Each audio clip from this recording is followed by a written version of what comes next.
이름으로 윤승이가 내가 심하려니 기뻐하소서. 주님께서 함께 계시니 여인 중에 복되시며 태중의 아들 예수님 또한 복되시나이다.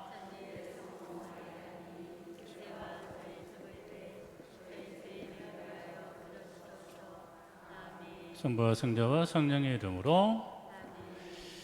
오늘은 하느님 백성으로 산다는 것이 과연 무엇인가에 관한 말씀을 중점으로 드리고자 합니다.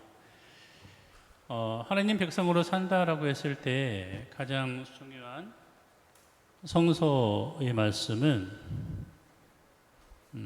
이 말씀입니다. 같이 읽어볼까요? 시작.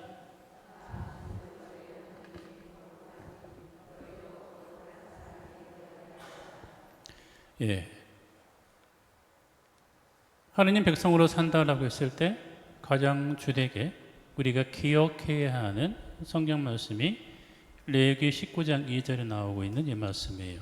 나 주 너희 하느님이 거룩하니 너희도 거룩한 사람이 되어야 한다 라고 하는 것입니다. 근데 여기에 있는 두 가지가 있어요.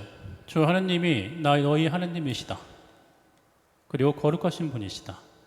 그러니 너희도 거룩하게 되어라 라고 하는 말씀이 이 안에 함께 포함되어 있는 것이죠. 그러면 여기서 나는 너희 하느님이다 라고 말씀하셨던 하느님의 이 말씀 안에는 두 가지 의미가 함의되어 있습니다. 첫째는 기억하라 하는 것입니다. 무엇을 기억하는가? 너희의 역사를 기억하라. 근데 그 역사 중에 어떤 역사를 기억하는가? 종살이에서부터 해방되었던 그 역사를 기억하라 하는 것입니다. 그럼 역사를 기억한다고 할 때 기본적으로 이 안에서 무엇을 기억하는 것일까요? 역사를 기억한다고 하는 것은 하나님께서 그들 민족과 어떻게 함께 하시는가를 기억하는 거죠. 그래서 이스라엘 백성들은 이른바 저번에 말씀드렸죠. 가월절 그리고 초막절 예식을 그 다음에 6월절 예식을 끊임없이 무기절과 함께 그 예식을 함께 지냈습니다. 그리고 자신의 후손들에게 끊임없이 하느님의 구원의 역사를 입으로 해서 구전으로 전해 주었죠. 그래서 하느님께서 우리를 이렇게 이끌어내셨어. 하느님께 우리를 이끌어내셨어 라는 그 말씀 안에는 야 우리는 아무것도 아니야. 우리 역사를 이끄신 분은 누구냐면 하느님이셔 라는 그 뜻이 그 안에 함께 있는 것입니다. 때문에 그 말씀 안에는 하나님을 기억하지 않으면 우리의 존재라고 하는 것은 아무런 의미가 없어. 어떻게 규정될 수가 없는 거야 라고 하는 그 의미가 함께 포함되어 있는 거예요. 그래서 나는 너희 하나님이다 라고 이 말씀 안에는 출애굽의 역사를 기억하라 하는 이 원초적 체험에 대한 기억에 관한 당부의 말씀이 들어있고 또 한 가지가 중요해요. 같이 읽어볼까요?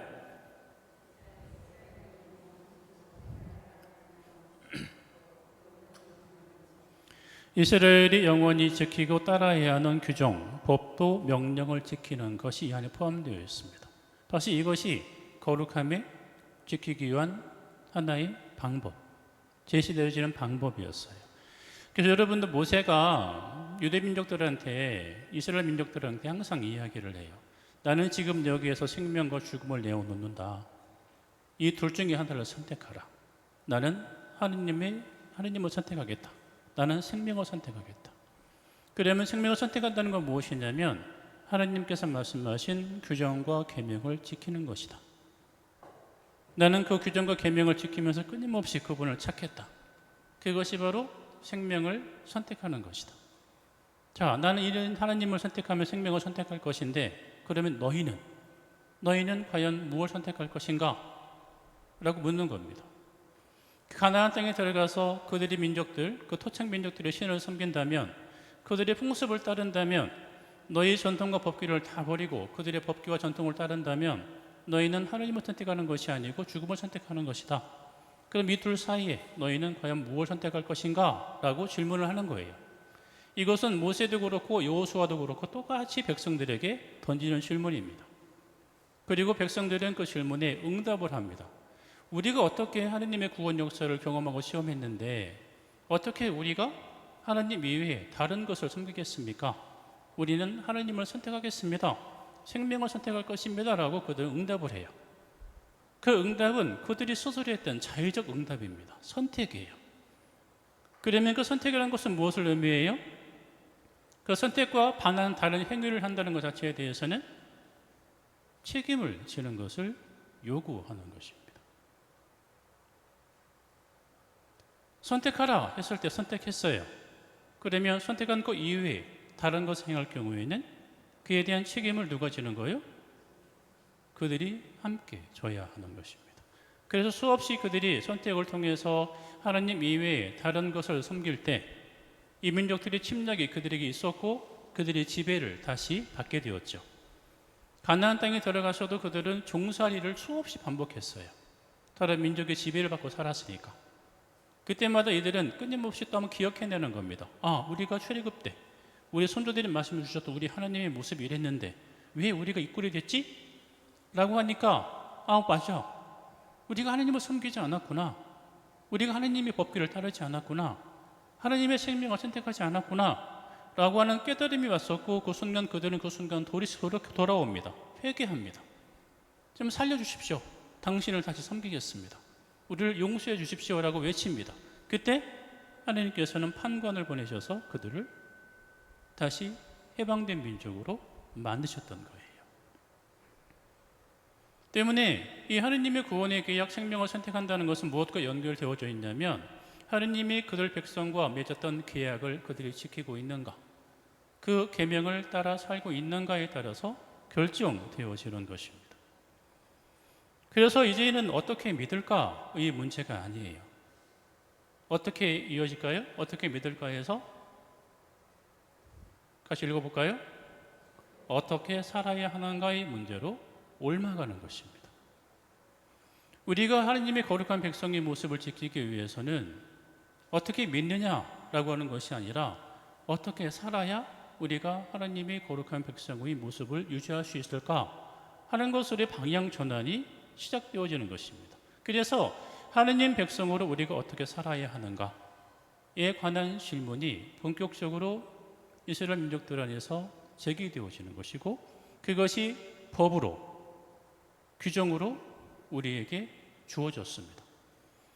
그 가장 대표적인 것이 어떤 것이냐면 레위기 19장입니다. 오늘 여러분 강의 들으신 분들 또 유튜브 강의 보시는 분들은 레위기 19장을 반드시 읽으셔야 됩니다. 레위기 19장을 여러분 읽어보시면 이 거룩함이라는 것은 바로 이런 것이로구나 라고 하는 것을 알아차릴 수 있어요. 내가 거룩하니 너희도 거룩한 백성이 되어라. 근데 여러분 거룩하다라고 하는 것은 누가 거룩하다라고 얘기하는 거예요? 내가? 그럼 누가? 타인이 나에게 거룩하다라고 하는 거예요. 네가 하나님을 닮아서 거룩해졌구나 라고 하는 거예요. 근데 그 누가 얘기하는 거예요? 나의 삶의 형태를 보고 다른 사람이 얘기하는 겁니다. 내 평가가 아니에요. 내 자신의 평가가 아니에요. 내 옆에 있는 타자의 평가예요. 그것을 뭐라고 표현하냐면 바로 사제적 백성이라고 표현하는 것입니다. 하느님의 모습을 드러내는 백성이로구나. 그래서 하나님께서는 이스라엘 민족들에게 말씀하시는 거예요. 너희는 이제부터 일반 백성이 아니야. 너희는 사제적 백성이어야 돼. 너희들 모습 안에서 하느님이 드러나야 돼.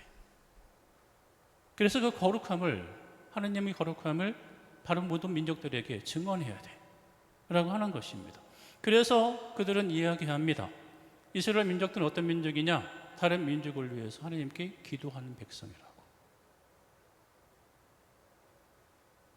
근데 그 삶을 따라가기 위해서 제시해 놓은 규정이 바로 레위기 19장이에요. 여기 여러분 보시면 거룩하다라고 하는 것이 하나님께 열심히 기도해서 거룩하다 그렇게 기술되어 있는가? 절대 아닙니다.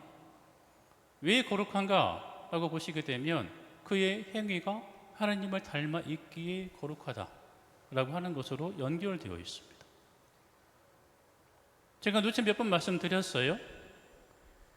그 19장 안에는 그 가난한 사람에 대한 규정도 나와 있고 이방인에 대한 규정도 나와 있고 과부에 대한 규정도 다 나와 있어요. 근데 거기에 가장 중요한 핵심이 무엇이냐면 너희 주변의 가난한 사람들이 네 안에서 굶어 죽지 않게 하라는 것입니다. 너와 함께 있는 그 사람들이 너의 이기심 때문에 가난하게 되지 않게 하라는 것입니다. 그래서 네가 소출을 할 때 네 밭에 있는 모든 수확을 다 걷어가지 말라 하고 말씀하십니다. 일부를 남겨놓아라. 그건 누구의 몫인가? 네 주변에 있는 가난한 사람들의 몫이다. 너희 주변에 가난한 과부와 고아들의 몫이다. 너희가 그것을 다 거두어가면 그들은 무엇을 먹고 살겠는가? 라고 말씀하시는 거예요. 이처럼 거룩함이라는 것은 무엇이냐면 타인과의 관계 안에서 이루어지는 삶과 연결되어져 있는 것이 바로 거룩함이라고 하는 것입니다. 그 모습을 보고 백성들이, 다른 사람들이 저 사람들은 뭔가 달라. 저 사람들의 삶의 형태는 우리가 일상생활 사는 것과는 전혀 다른 형태의 삶을 살고 있어. 그 모습을 보고서 거룩하구나. 때문에 저들이 거룩하다면 저들이 믿고 있는 그 야훼 하나님은 더욱더 거룩하신 분이겠구나. 바로 이게 사실은 선교예요. 현 시대 안에서. 그래서 교황님께서는 선교를 뭐라고 표현하셨냐면 다른 종파에 있는 사람들을 끌어오는 행위를 선교라고 말씀하지 않으셨어요. 다른 걸 믿고 있는 사람들을 억지로 데려오지 마십시오라고까지 말씀을 하십니다. 그리고 뭐라고 표현하셨냐면 여러분, 선교라고 하는 것은 무엇이냐면 매혹입니다. 그들에게 매혹을 느끼게 만드는 것이 바로 선교입니다 라고 이야기합니다. 다른 형태의 삶의 모습을 취하는 것이 바로 선교입니다 라고 이야기하는 거예요. 그리고 또 하나 중요한 규정이 어떤 것이냐면 바로 성년 규정입니다. 레위기 25장. 여러분 희년이라는 얘기 많이 들어보셨죠? 네, 땅에 대한 규정입니다. 소유에 대한 규정이고, 천년이 되면 너희 다른 사람이 빚지고 있는 거 다 없는 걸로 해야 돼. 다른 사람이 가지고 있는 토지 네가 그동안 열심히 잘 썼으면 7년이 되는 해 그 사람에게 돌려줘. 이게 바로 희년의 규정이에요. 근데 이게 왜 가능하냐면 바로 이 사상 때문에 가능해요. 땅은 누구의 것? 땅은 나의 것이다 라고 하는 하느님의 이 말씀 때문에 가능한 것입니다. 근데 땅은 사실 하느님의 것이었어요. 땅이 여러분의 것이었나? 맞아요? 내가 땅 돈 주고 집 주고 땅 샀다고 해서 그거 나의 것인가요? 나의 것이라면 내가 죽을 때 가져가야 나의 것이에요. 근데 내가 가져갈 수 있어요? 없어요? 없어요. 그러면 나는 그 순간만 일부 가지고 있는 것 뿐이에요. 나의 것이란 없습니다, 사실은. 근데 그거를 영원히 나의 것으로 착각하면서 막 살고 있는 것 뿐이에요, 우리 스스로가. 요즘엔 그걸 지혜롭다고 얘기하죠? 그죠? 네. 이번에 그 뉴스 보니까 80%까지 지원해 준다며, 집 사는데. 나와 있더라고요. 근데 그 뉴스 보면서 생각됐습니다. 저 나쁜 놈들이라고. 왜냐면 80% 지원해 주는 거는 집값이 오를 때 얘기거든요. 집값이 떨어지고 금리가 오른 상태에서 80%로 돈 빌려주고 집 사라고 하면 나중에 빚 다 떠안다는 얘기인데, 어떻게 그런 걸 정부에서 이렇게 아무런 문제의식 없이 내어놓을 수 있는지. 그리고 그것도 대상이 청년들이잖아요. 어떻게 청년들한테 빚을 떠안으라고 그렇게 홍보할 수 있는지 진짜 악합니다. 집값이 오르면 상관이 없어요. 근데 집값이 떨어지는 상황에서는 전부가 빚이거든요. 더군다나 금리가 엄청 오르겠죠, 지금? 그죠? 내년도 12%까지 오른다고 생각을 해요. 10% 넘는다고. 그러면 갚는 게 얼마요? 4%만 따져도 거의 한 달에 250, 300을 갚아야 되는데 삶을 못 사는 거거든요. 근데 그런 식으로 해요. 근데 그런 얘기가 왜 나오냐? 이 의식 자체가 없어서 그래요. 땅의 주인이 하나님의 것이라는 의식 자체가 없어서. 이스라엘 민족들은 떠들었던 민족들이잖아요. 때문에 그들에게 원래 땅이 없었어요. 때문에 하나님께서 그들에게 아브라함을 부르실 때 땅을 주겠다 약속을 하셨잖아요. 그리고 가나안 땅에 들어가셔서 정말 땅을 나누어 주십니다. 그 지파의 크기만큼. 때문에 원래 주인은 누구였어요? 하나님이었어요. 때문에 너희 소유가 아니다 라고 하는 것입니다. 때문에 그것은 너희 소유가 아닌 것을 너희가 영원히 소유할 것처럼 그거를 착각하지 마라. 그거로 다른 사람을 억압하거나 다른 사람의 것을 빼앗지 마라 라고 이야기를 하고 있는 것이죠. 때문에 거룩함이 된다, 거룩하게 산다, 거룩한 백성이 된다라고 했을 때 가장 중요한 레위기의 규정은 바로 19장과 25장입니다. 19장과 25장은 여러분 꼭 필히 읽어보셔야 돼요. 여기서는 모든 것이 사실 하나님으로부터 출발한다라고 하는 의식에서부터 출발해요. 그래서 하나님께서 우리에게 그거를 무성으로 주셨으니 나도 필요한 이에게 나누어 줍니다. 그들이 필요한 만큼 쓸 수 있도록 내어줍니다. 바로 이것이 기본적으로 거룩함의 모습이라고 하는 것이에요. 그래서 하나님 백성으로 산다라고 하는 것은 우리가 지금 알고 있는 세상의 가치와 흐름에 따라서 그 가치를 추종함에 따른다는 의미가 결코 아니에요. 땅의 주인은 하나님이시라고 하는 사실을 기억하며 사는 것을 의미를 하는 것입니다. 나의 것이 온전히 다 나의 것이다 라고 하는 것이 아니라 나의 것은 내가 있는 이 순간까지 그냥 일부 부여받은 거야, 주어진 거야. 때문에 이것은 언제든 다른 사람과 함께 나눌 수 있는 거라는 의식을 가지고 사는 것을 바로 거룩함의 삶이다 라고 이야기를 하는 거예요. 그래서 성당에 앉아서 열심히 기도만 한다고 주여 주여 찾는다고 거룩한 사람이 되는 거 결코 아니에요. 주여 주여 찾으면서 관계 안에서 끊임없이 자기 소유만 찾고 자신의 이득만 찾고 옆에 있는 가난한 사람의 삶의 형태를 모른 채 하면 그거는 하느님을 닮아 있는 인간이 아닙니다. 오히려 하느님의 이름을 빌붙여서 하느님을 이용해서 이득을 취하는 자일 뿐이에요. 그래서 하느님은 나의 구원을 위한 하나의 보증수표로 그냥 뒷배로 놓고 살고자 하는 사람들이 그렇게 사는 거예요.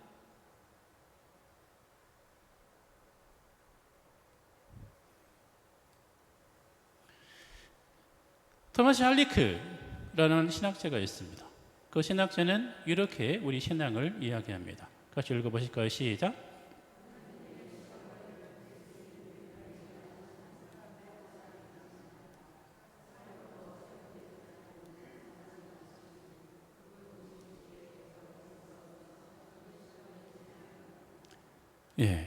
삶으로 체현되지 않는 단순한 확신은 그분이 보시기에 그저 위선, 죽은 신앙일 뿐이다.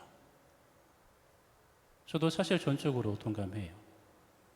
내가 하나님을 믿는다라고 하면 그러면 믿는 만큼 내가 살아야 되는 거예요. 신앙은 살아내는 것이지 아는 것이 아니에요. 그리고 본 헤퍼라고 하는 신학자는 이렇게 이야기합니다. 그리스도교 신앙은 종교적 확신이 아니라 그리스도의 존재에 참여하는 것이며 타인을 위해 사는 새로운 삶이다. 이것이 바로 그리스도교 신앙이다라고 하는 거예요. 그래서 예수님이 말씀하신 겁니다. 주님 찾는다고 하늘나라에 들어갈 수 있는 것이 아니라고. 그분의 뜻을 따르고 실천해야만 그분의 나라에 들어갈 수 있다라고 말씀하셨던 이유가 바로 거기에 있어요. 때문에 여러분, 하나님은 우리를 거룩함으로 부르셨어요. 당신 백성으로 부르셨다라고 하는 것은 거룩함으로 우리를 부르셨다는 뜻이에요. 그러면 거룩함이란 무엇이냐? 타인과의 관계 안에서 하느님을 드러내는 것이 바로 거룩함이다. 이 거룩함을 살 수 있을 때 우리는 하느님의 백성이 될 수 있다. 하느님 백성이라고 불릴 수 있다 라고 하는 사실을 여러분 꼭 기억하시면 좋겠습니다. 네, 오늘은 여기까지 할게요. 혹시 질문 있으세요? 성부와 성자와 성령의 이름으로 영광이 성부와 성자와 성령께 성부와 성자와 성령의 이름으로 아멘. 여기 바다가 어딘지 아세요? 신두리입니다. 신두리. 신두리 들어보셨어요? 사구. 바다 사구가 사막처럼 쭉 펼쳐 있는 곳이에요. 여러분 한번 꼭 가보시기 추천드립니다. 굉장히 아름답고 굉장히 평화롭습니다.